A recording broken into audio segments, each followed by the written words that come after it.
You hear Collins speak about marriage, you would think he wrote the manual on how to be a real man. He was the loudest voice in every conversation, always quick to say, "Never tolerate nonsense from any woman. Put your foot down and be the man of your house." His friends admired his confidence. Some even feared him. But what they didn't know was that behind all that chest beating and tough talk, Collins was quietly living a very different reality, because while he was out there telling everyone how to handle their wives at home, he wasn't just tolerating what he called rubbish. He was serving it to himself, reheating it and eating it with a smile. Many years ago, there lived a young man named Collins. Tall, confident and gifted with a kind of voice that didn't need a microphone to be heard across the streets. Collins was the self-appointed authority on how a man should run his home, even though he was still very much single. Collins wasn't just the average bachelor. He was the kind that walked like he was auditioning for African Husband of the Year, despite not having a girlfriend, not to talk of a wife. He would sit at his favorite local joint with a toothpick dancing between his teeth and declare boldly, "Me? I can't marry a woman that'll be dragging position with me. Oh, Tofiakwa. My wife must know that I am the head, not co-head and not assistant head. If I say sit down, she would sit. If I say jump, she won't even ask me why. She will ask me how high should I jump." His friends will laugh, partly because they found him entertaining and partly because Collins said it with so much seriousness. You would think he was preparing to marry a robot programmed for obedience. He often painted a picture of his future marriage like a military operation. "I don't believe in women talking too much," he would say, sipping his chilled malt like a boss. "The Bible said that women should submit. I am not here for debates. Once I marry, she will know that a man is a man." The younger boys in the area used to call him Odogu Husband, a title he wore with pride. He gave advice to everyone, whether they asked for it or not. If a man was caught carrying a baby while his wife rested, Collins would shout, "You have failed." That's how it starts. Tomorrow she will ask you to wear pampers with the child. Even his married friends were not spared. If their wives called while they were hanging out, Collins would raise his voice mockingly. "Osino, darling. Oga, we are men here, not errand boys. Switch off that phone and drink like a man." What made it funnier was that this man had never dated anyone longer than 3 months, not because women didn't like him, but because most women didn't find his vision of marriage appealing. His relationships usually ended with the woman saying, "You want a maid and not a wife," or Gabe shifts. But Collins never saw it that way. In his mind, those women simply couldn't handle a real man.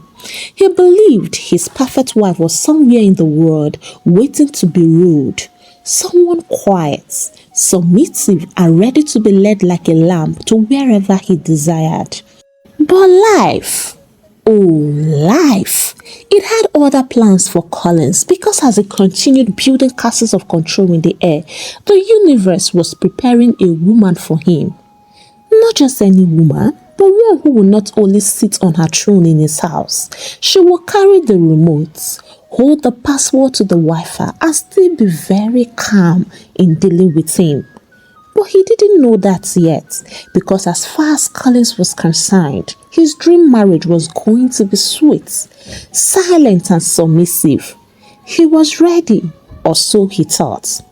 Years passed, and finally, Collins met the woman he believed checked every box on his list. Her name was Angela. She was a nurse. Not just any nurse, but one of those graceful, soft-spoken ones who wore their uniforms like angels in scrubs and spoke with a voice so calm that could heal you before the injection touched your skin. Angela was everything Collins had imagined his ideal wife to be. Respectful, God-fearing, humble, and painfully loyal. She didn't argue when he spoke. In fact, during courtship, she mostly nodded, smiled and listened with her full chest when he said things like, "I don't want a talkative woman in my house." Angela will respond gently, "I understand that because peace is very important."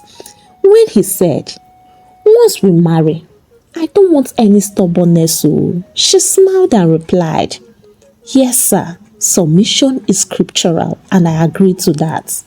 Collins couldn't believe his luck.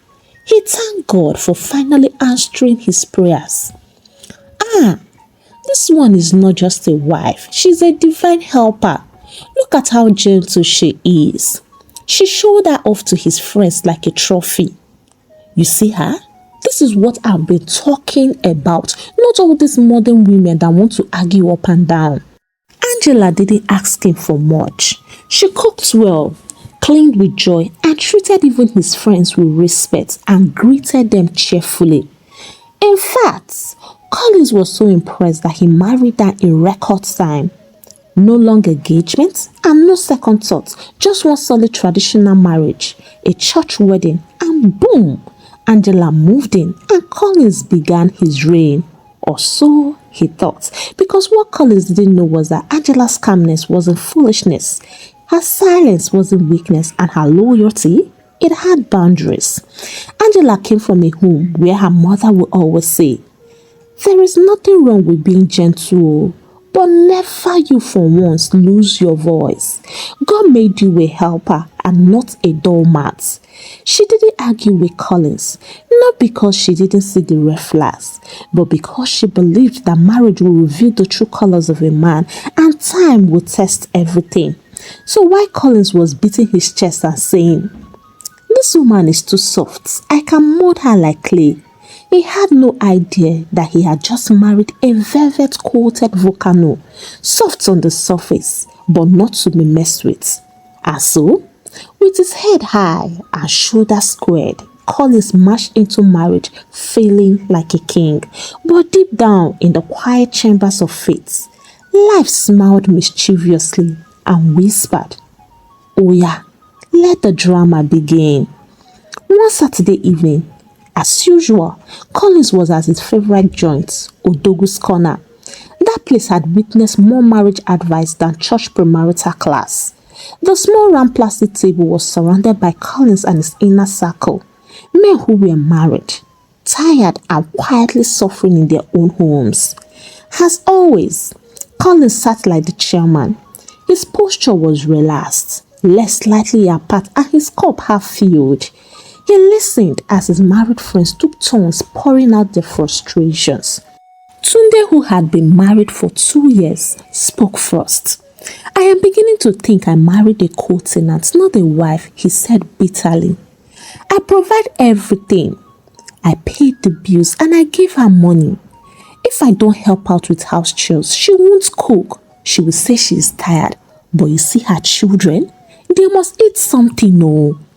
Yesterday, as you all know I'm still on leave, I got out of the room around 2 p.m. expecting breakfast and lunch to be ready. When I got to the dining, the set was sparkling. I went to the kitchen. Brethren, everywhere was neat. I asked for my food. Do you know what she said? She said, "Give me 20 minutes, please.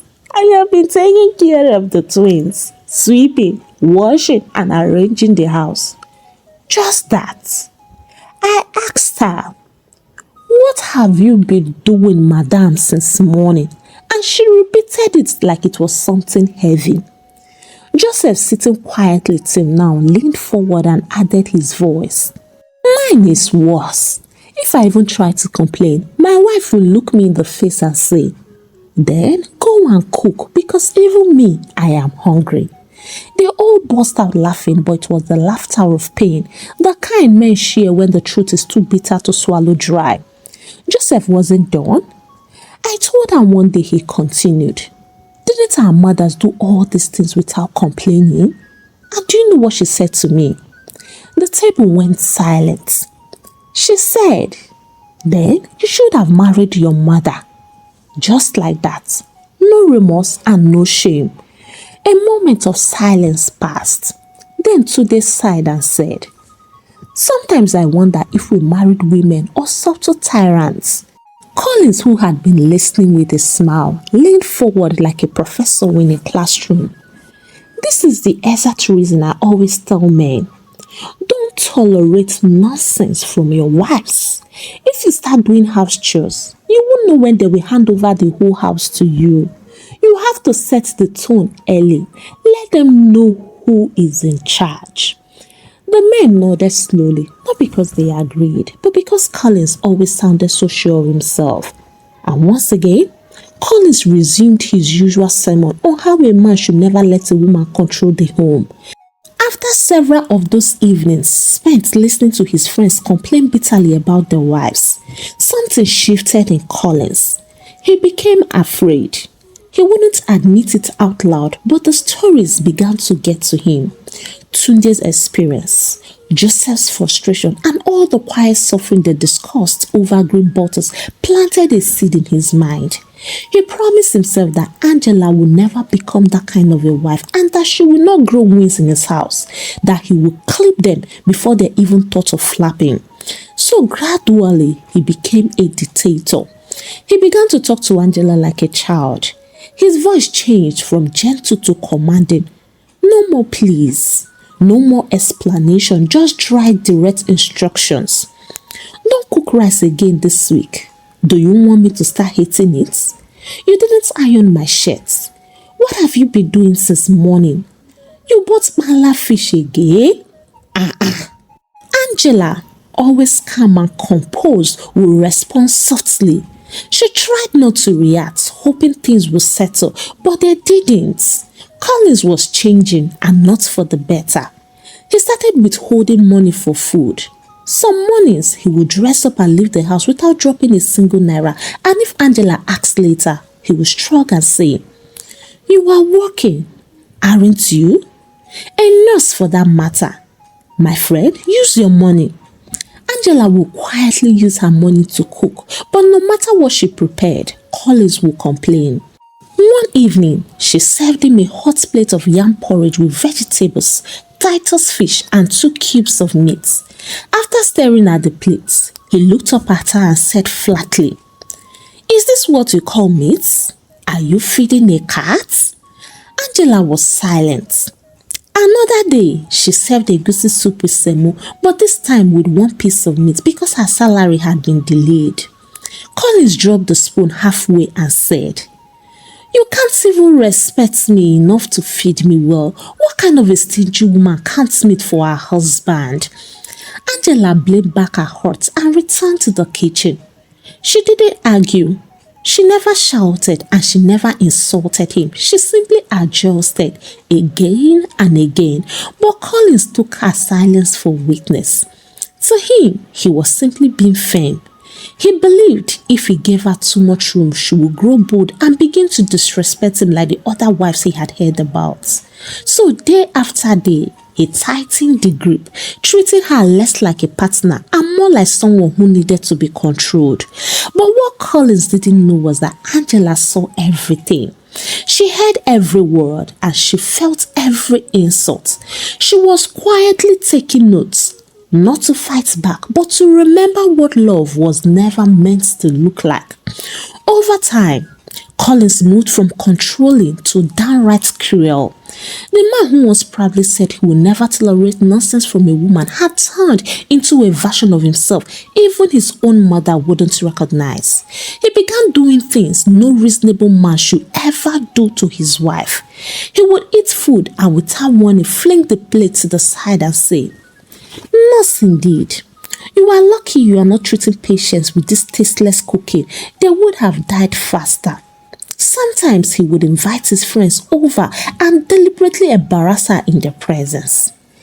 "Angela, come and greet my friends. Don't just stand there like a pole. Can't you even smile? Look at your face like an unpaid electricity bill." She would come, greet politely, smile even, but it never stopped the insults.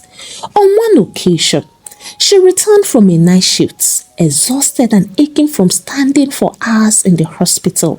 She hadn't even taken off her shoes when Collins said, "Angie, Go and wash the bathroom. I want to shower and you better do it very well. She looked at him, too tired to explain and too tired to argue. She entered the bathroom and cleaned it even though it wasn't dirty. But that was not the worst. Some nights, he will return home in a bad mood and intentionally ignore her greetings. He will walk past her like she doesn't exist and slam the door behind him. There were days he would refuse to eat for no reason, claiming she had bad energy. And other days when he would eat and still say the food tasted like acid. He would insult her family subtly. In all of this, Angela endured. She endured not because she was weak, but because she loved peace more than noise. She kept telling herself that this was a phase, that maybe he was stressed, or just maybe marriage was hard. But one glorious day came and Collins crossed the final line. Angela had used her own money, part of what she had been saving for her junior sister's school fees, to buy foodstuffs in bulk and stock the house. She had cooked, cleaned and even fixed a leaking tap with her own hands because Collins had refused to call a plumber. When he got home that evening, instead of appreciating her efforts, Collins looked into the pot of soup and shouted, "You use panla again? Angela, are you mad?" Angela stood still. She didn't say a word. He kept shouting, accusing her of things she didn't do and accused her of trying to control the home by buying things without asking him. She tried to explain, but he shouted her down and said, "Don't raise your voice at me. If your father couldn't train you, then I will do that." That was it. Angela stared at him, her eyes wide, her lips trembling not with fear but with something deeper. She slowly wiped her hands on the kitchen towel, walked into the living room and stood in front of him. Her voice was calm but her face had changed. She looked like someone who had just come out of a long dream. "Collins," she called out slowly, "you have been pushing me and you have pushed me beyond my elasticity limits." He raised a brow confused. Angela nodded more to herself than to him. "Everything in life has a breaking point. I thought if I bent low enough you would see reason, but the lower I bent, the more you pressed me down. Now you have pressed me into the ground." She walked past him into the bedroom and had a good sleep. Not with noise, not with drama, but with the silence of someone who had finally said, "Enough is enough." The sun had barely stretched his arms that morning when Angela rose from bed. She moved quietly and deliberately. She entered the kitchen, locked the refrigerator and cooked one of Colin's favorite delicacies, native jollof rice with fried plantain and pepper snails. The aroma filled the house gently like a warm hug. She packed the food neatly, but not into his plate. She scooped it into her stainless steel flask, zipped it up in her work bag and cleared the pot completely. Then she took out a clean serving dish, carefully placed it in front of his usual seat at the dining table, covered it with the lid and laid out the spoon and napkin like she always did. The dining table looked perfect, as if royalty was about to be served. Then without a word, she dressed up, picked up her bag and left for the hospital. Minutes later, Collins walked into the dining room like a king returning to his throne. The rich aroma still hung in the air and he smiled in satisfaction. "Ah, this woman has finally come to her senses," he muttered to himself.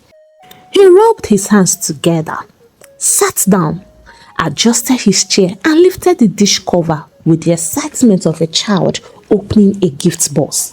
And then, emptiness, not even a grain of rice. The place stared back at him like a desert.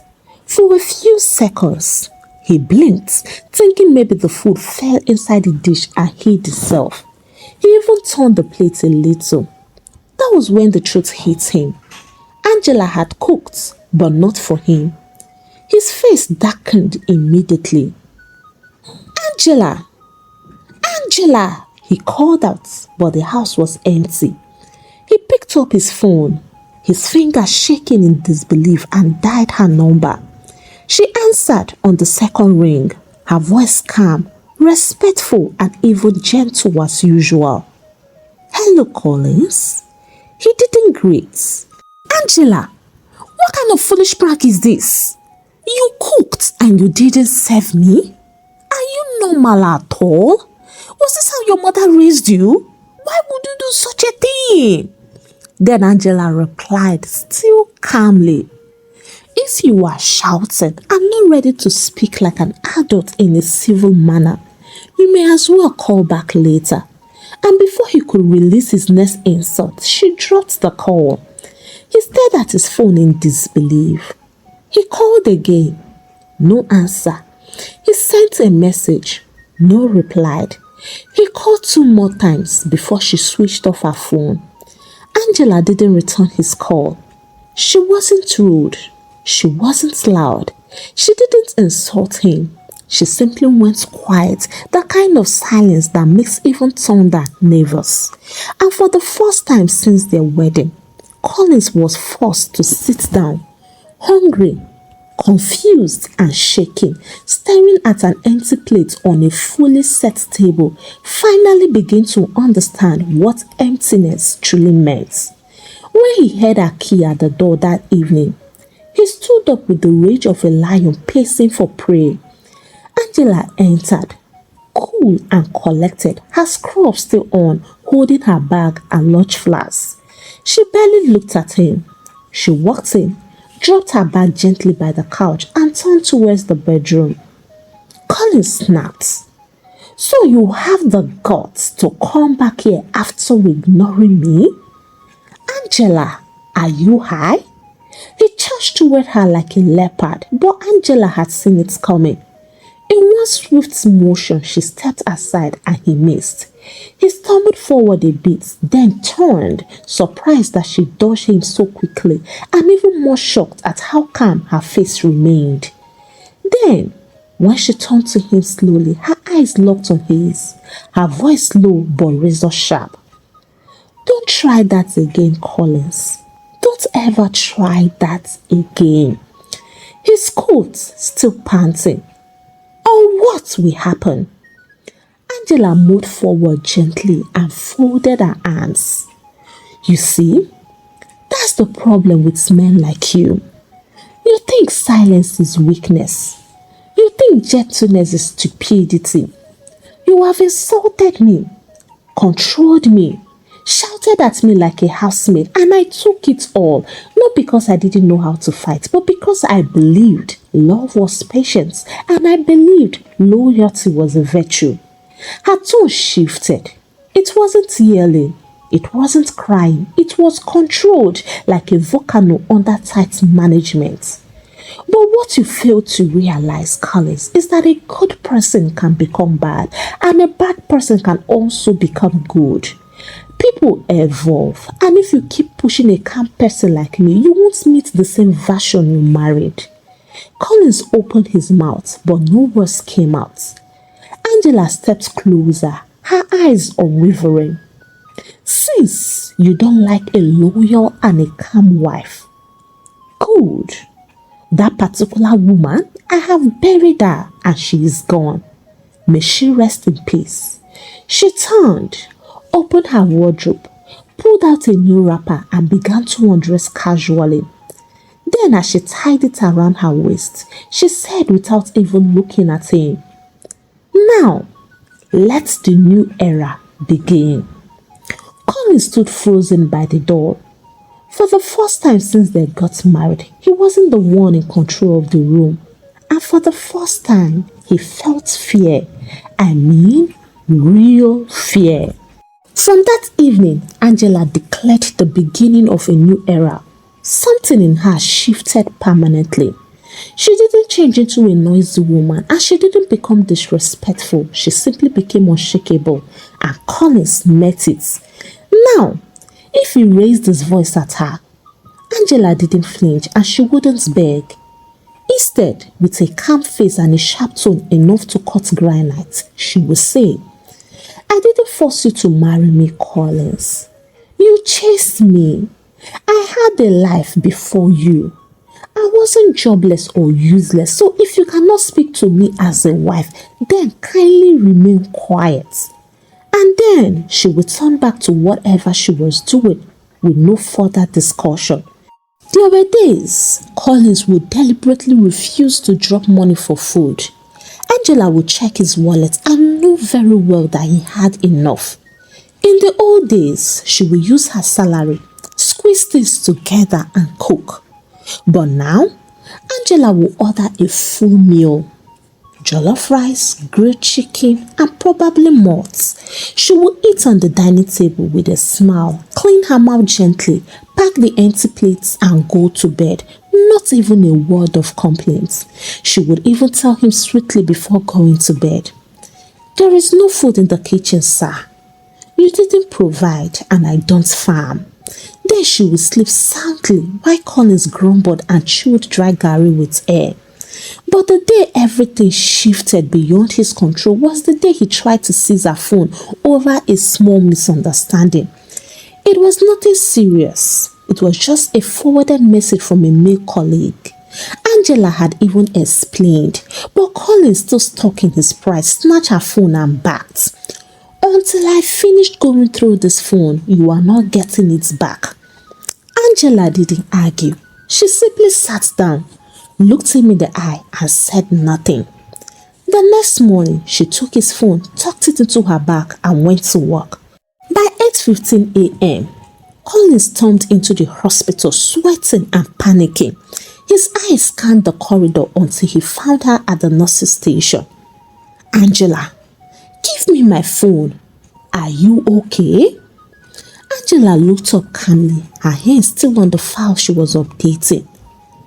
"Oh, just like that? But didn't you take mine without permission?"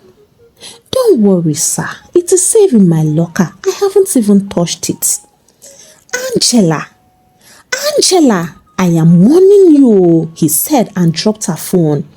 She stood up slowly and raised one hand. "Let me warn you instead. I have worked here for years. There is no single report against my name. I am respected here. Don't try to come here and dent my name with your noise unless you want to explain to the hospital security why you are shouting at a staff member in uniform." He tried to speak, but she stepped closer. "And let me remind you of something you are forgetting too often. I am a nurse, Collins.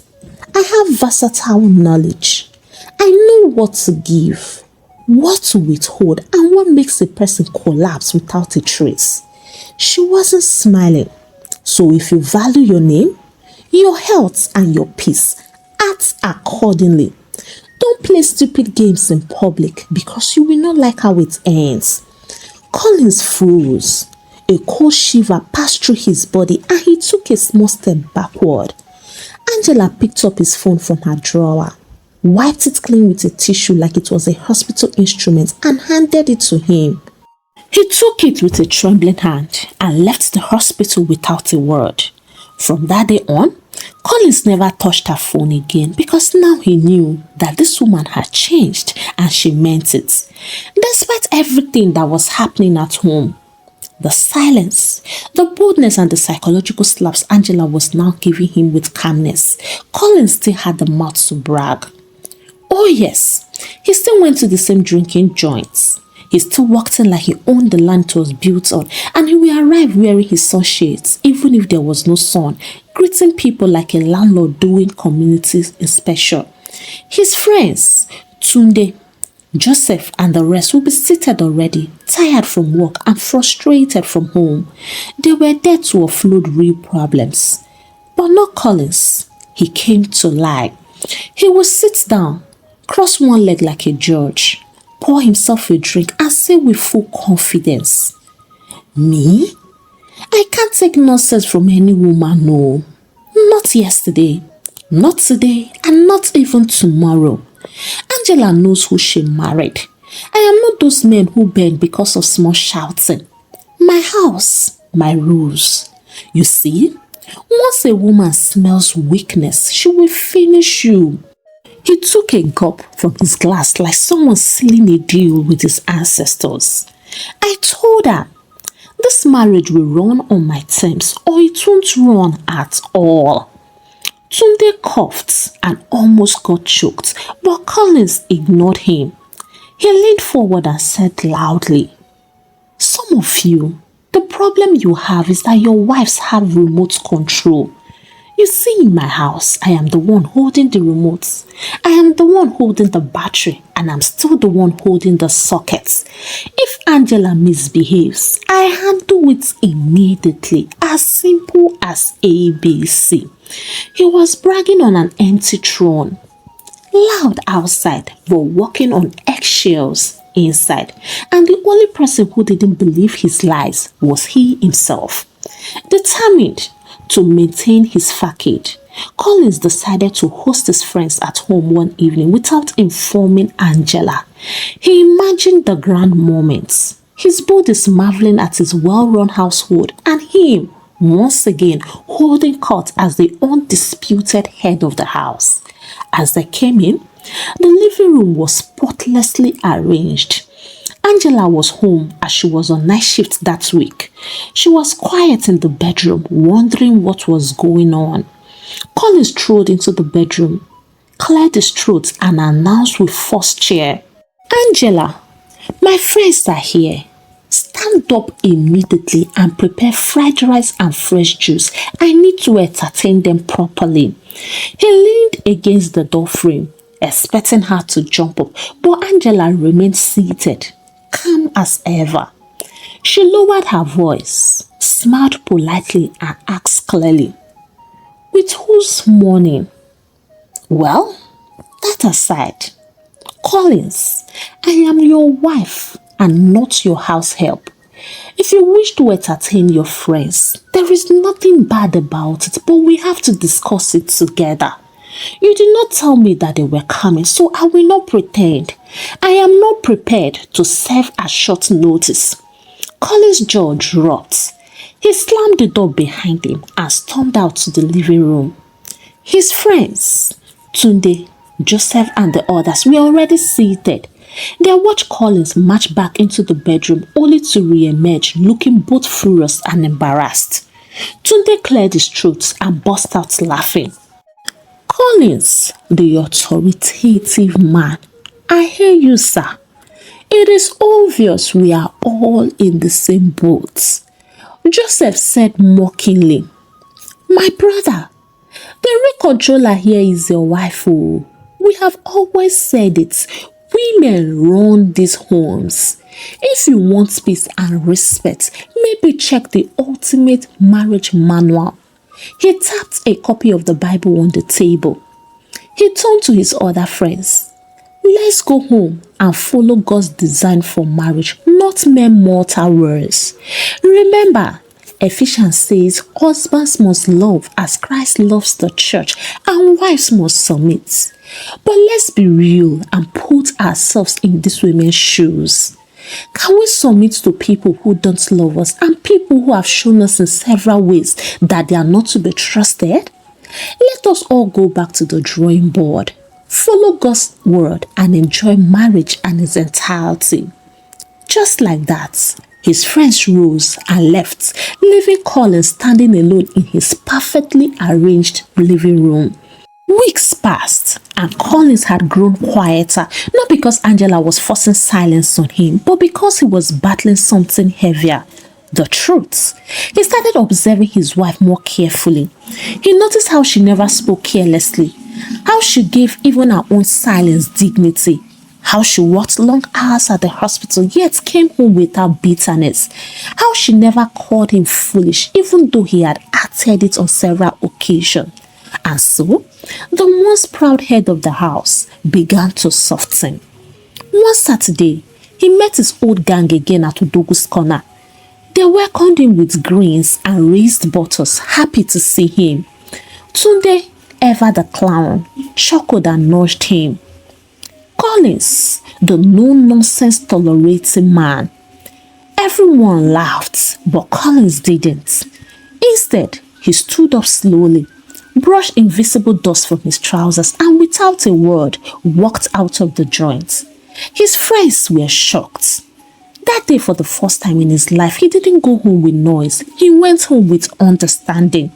He found Angela reading in bed. He stood at the door for a moment, then walked in quietly and sat beside her.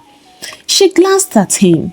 She didn't speak immediately. Instead, he held her hand, looked into her eyes and said, with the same mouth that once commanded and insulted, "Angela, I am sorry.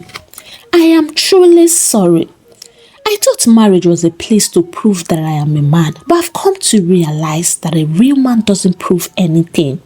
He protects, he listens, and he learns, because marriage is not a battleground. It is a partnership, and you have been carrying the weight of two people for too long. Please, my darling wife, forgive me." Angela looked at him for a long moment, then smiled. Not because the apology was perfect, but because she saw the sincerity in his eyes.